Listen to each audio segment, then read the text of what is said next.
Hey guys, I'm just going to give you guys a very brief, I'll try and make it brief, update. And update on Escharotics, how it's gone post 5 years, and things that I have learned since. So, in terms of the escharotic treatment, everything's fine. So 5 years on, and I'm saying 5 years, I'm going into my sixth year, but I haven't had my PAP this year, so I'm not going to talk about this year, I'm just going to talk about the last 5 years. I have been HPV free and abnormal cells free, so no cervical dysplasia.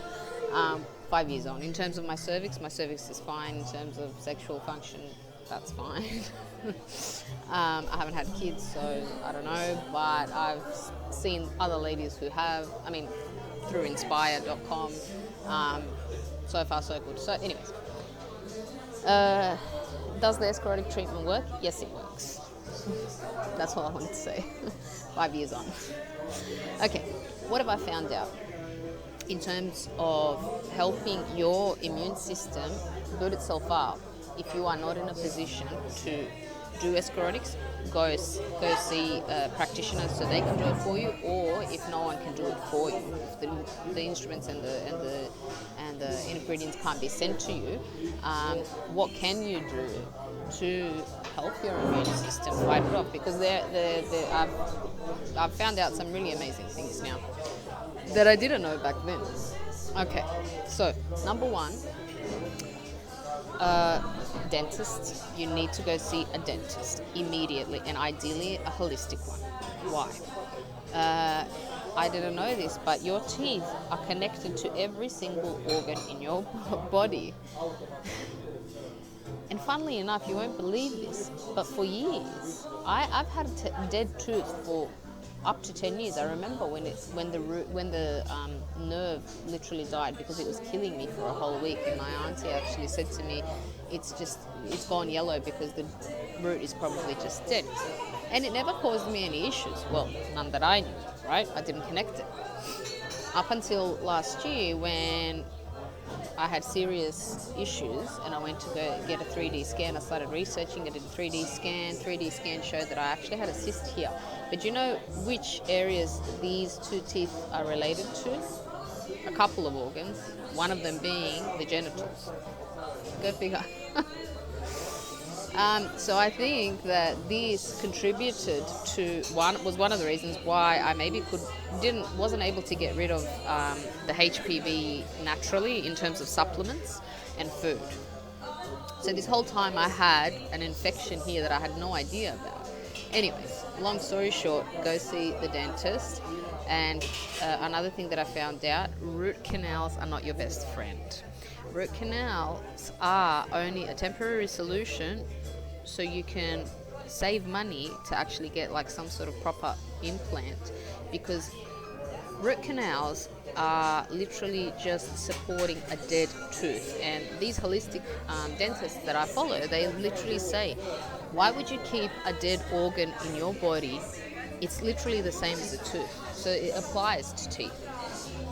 Anyways, so 3D scan, ideally a holistic doctor. You can do root canals, but do make sure that they are temporary. You can go and check out these holistic dentists and you can see what root canals actually have done to people. They didn't even know that they were that bad. Some people have even gotten cancer. I remember seeing one lady where she suspects that was one of the reasons why she got cancer. But anyways, long story. Next thing. Food. In terms of food, meat. I wasn't eating meat prior to my treatment. After a couple of years, I found out that meat actually is really necessary. Ideally, what you're gonna go for, because we're all of different nationalities and genetics. Ideally, you're going to want to go for what your ancestors did. And where your genes are from. And this is one thing that a chiropractor in Sydney, a Chinese chiropractor, actually said to me. He said to me when I was talking to him about coconut oil and how it was fantastic, which it is, it's fabulous, lauric acid, this, that, everything's fab. The problem is, he's like, you're not from the Pacific Islands. True. So, you need to get in touch with your roots. What were the organic foods that you guys actually ate? How did you guys survive? What did your ancestors eat? So that's your genes are connected to the land that you're from, or that your ancestors are from. And I really do think that there's a very big correlation to that. My people from the Balkans, we eat a lot of meat, which doesn't mean that we should. But here in the Balkans, we also fast 3 times a year. 3 times a year we fast from meat. So, anyways, what did I learn? In terms of the food and the meat and that, bone broth. Bone broth is amazing. So that stuff heals your gut. I had no idea how good it was up until a couple of years ago. The ideal diet that I'm going to suggest for you guys would be an anti-candida diet. Why? There is a very high chance that we are all holding more candida in our body than we are of the good bacteria, and that it simply isn't being detected. I suspect that is 80%, ballpark figure of people on the globe that have issues with their health. I really, really honestly do. I think candida is such a unknown, undetected disease. And I'll tell you why as well. Again, research. When I was looking up bone broth and all that kind of stuff, I came across a interview that someone had. I can't remember who it was, but I'll find it and I'll put it down here again. They had with a neurologist. I think she was a neurologist. Anyways, she ended up getting MS.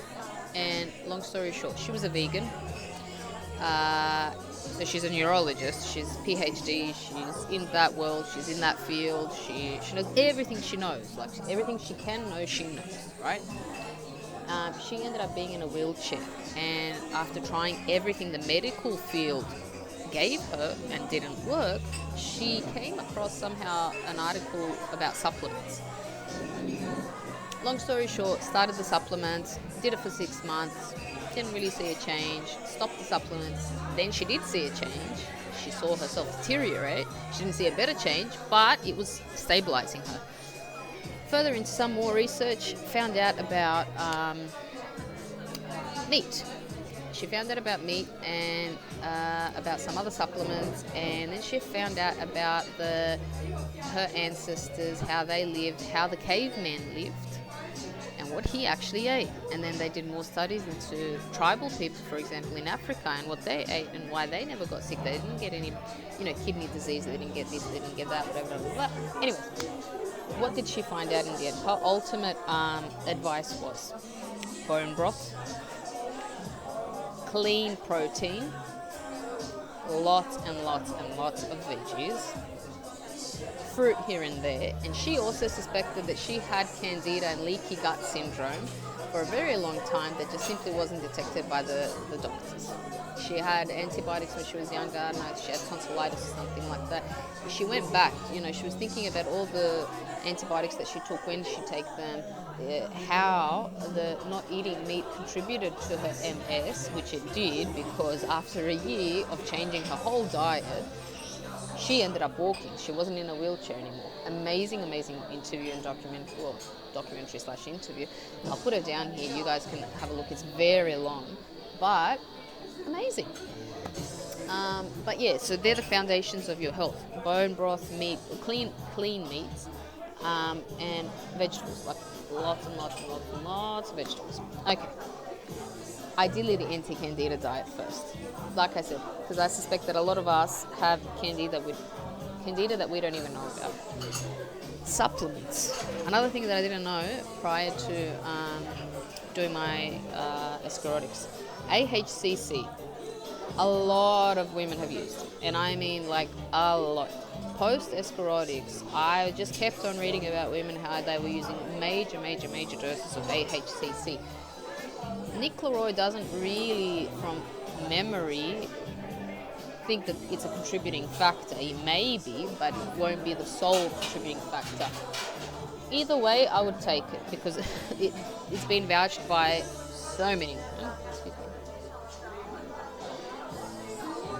So, I mean, it's not going to hurt, right?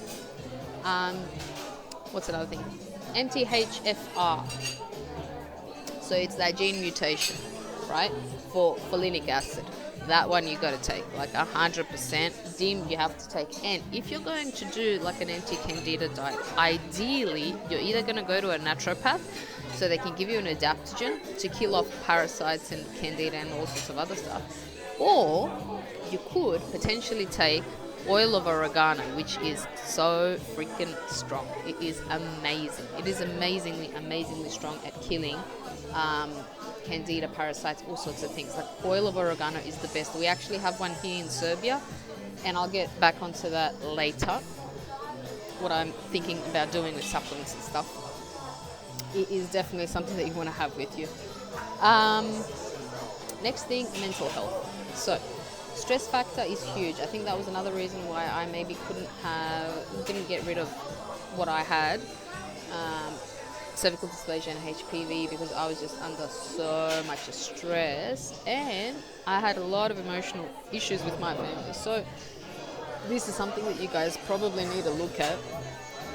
And fair enough if you look at it, but you might want to look at investing in yoga, because I know for me yoga really helped me, but it's a stress management mechanism, so I highly suggest it. Now that's 11 minutes of your time, so I'll make another video on what I was going to say and add to this, but it's just going to be too long, and I think people are just going to get bored. They're not going to listen. So yes, that is my update for cervical dysplasia, HPV-free, post escharotics, and it's been 5 years, peeps.